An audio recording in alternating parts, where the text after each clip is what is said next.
নেতা তারেক রহমান যে 31 দফা দিয়েছেন, সেই 31 দফা বাস্তবায়নের জন্য, নতুন বাংলাদেশ গঠনের জন্য আমার প্রিয় নেত্রী নেতৃত্ব দিবেন এবং তারেক রহমানের সেই স্বপ্ন এই বাংলাদেশে প্রতিষ্ঠিত হবে, বাংলাদেশে বাস্তবায়ন হবে।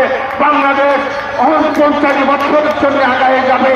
যে বাংলাদেশের স্বপ্ন শহীদ জিয়া দেখেছেন, যে বাংলাদেশের স্বপ্ন বেগম খালেদা জিয়া দেখেছেন, যে বাংলাদেশের স্বপ্ন আমার প্রিয় নেতা তারেক রহমান দেখেছেন, সেই তারেক রহমানের সেই স্বপ্ন বাস্তবায়নের জন্য আজকে সত্যি আমাদের প্রিয় নেত্রী বেগম খালেদা জিয়াকে আমাদের মাঝে আবার ফিরে পেতে চাই।